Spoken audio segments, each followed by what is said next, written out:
So, did you know that Africa is the biggest recipient of US humanitarian aid? Right? So, when US President Donald Trump threatened to cut aid, obviously thousands of lives are at risk, right? His administration is posing this question: should taxpayers continue to fund African programs? Right? Now, they are stating that the money being used for foreign aid is being mismanaged. Now, it's a bold statement for sure, but it reignites the long-standing debating question for Africa, and that is, can Africa survive without foreign aid? Is it possible? Are we capable? Let's explore that. Stay tuned. We'll be right back.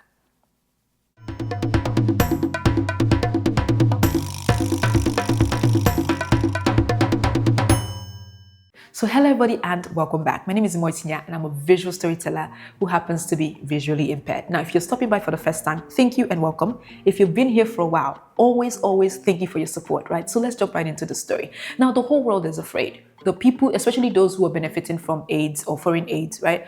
There's a massive fear happening right now. But what exactly is foreign aid? What exactly is it? The simple way I would explain this is this. So it's one country supporting another country, right? So a wealthy country giving support to another country. And support can be many things. It could be financial, it could be military, right? And there's different sectors or different aspects of foreign aid.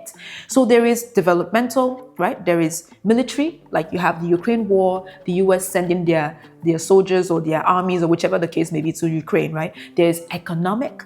There is humanitarian. As I mentioned to you, Africans or Africa is the biggest recipient when it comes to humanitarian aid from the US, right? There is also political as well. So all of these different aspects are very important to countries receiving these benefits. Now, I want to mention to you that the US is the biggest donor when it comes to aid, right? And on your screen right now, you are looking at the 10 recipients of foreign aid, right? The 10 countries, rather, who are receiving foreign aid from the US, right? And I'm going to put it right up front right now. So what you're looking at, Ukraine is the top on that list.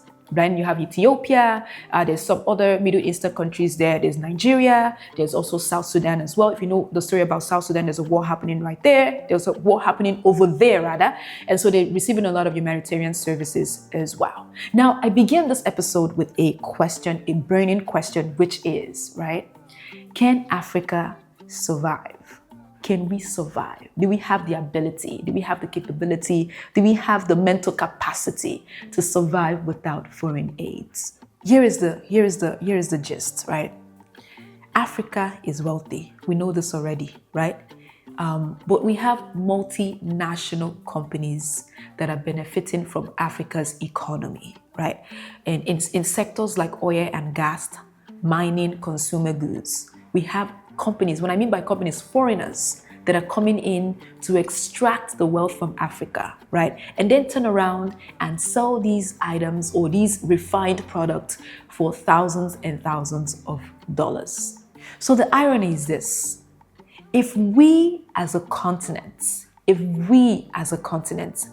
can help multinational companies like Shell, ExxonMobil, there's some other mining companies there, Barrick Gold, all these people, Coca-Cola, all these companies.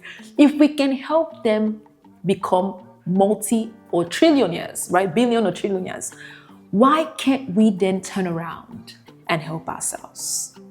So we are helping these countries, right? We're helping them to become successful.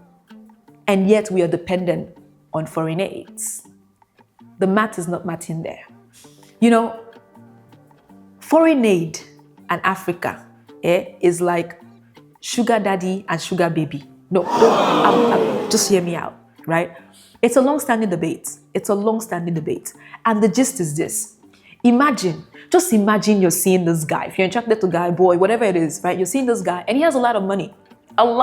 So he gives you this money whenever you ask, even when you're not asking, he's giving you money, right? Now you are aware that this is not your money, and you know that one day this could stop, right? But you're benefiting from it, and you're using this money to fund your lifestyle. Whether it's been a good medical clinic or you're able to travel the world, whichever the case may be.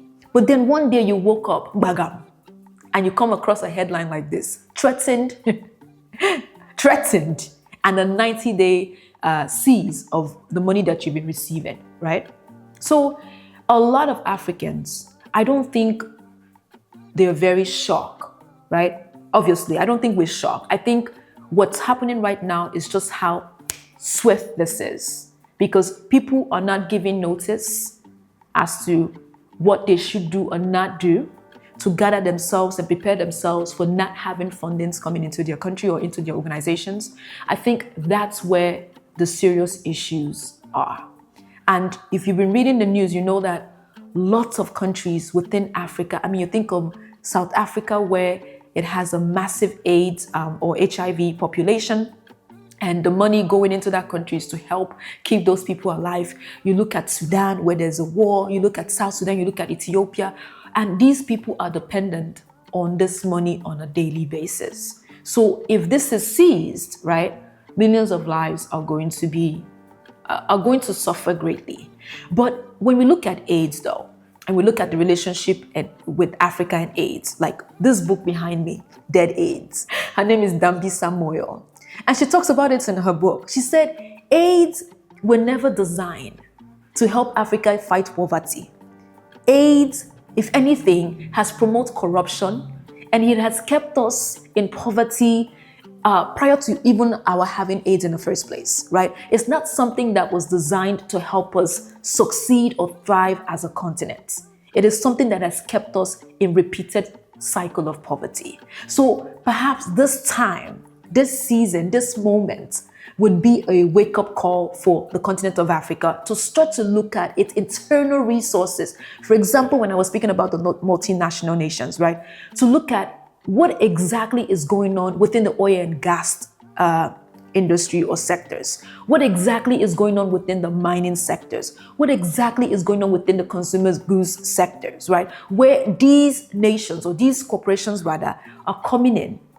They're making money, right? Extracting minerals on a low cost, then turning around and then selling it in thousands of dollars, right? Now, I believe it was DRC.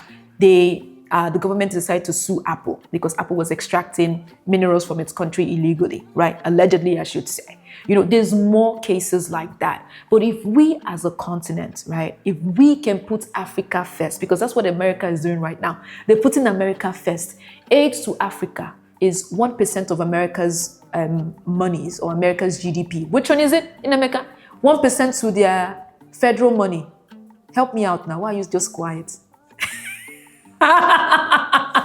So it's 1% from America's overall fundings, right? So it's not like they're giving us a bunch of their monies. It's just 1% from their monies, right? But obviously, it's 1% US dollars, right? 1%, whatever it is, 1 billion, 3 trillion, whatever it is. That money goes far. It goes very far in countries like Africa, where the exchange rates, where people benefit from that kind of exchange rates, right? You know, so it's not like they're giving us a lot in terms of from their perspective, but it's going, if it's properly managed, then it can go very, very far, because millions of lives, thousands of lives depend on the money that's been received, or the foreign money that's been received from the US, right? But it's a conversation that is that has sparked a national debate.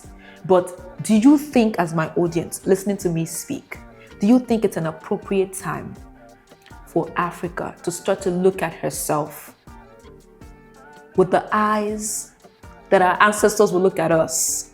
Can we be self-reliant on foreign aid? Can we take care of ourselves without having external support? Is that really possible? Share your thoughts below. Thank you all for watching, and we'll see you again next time.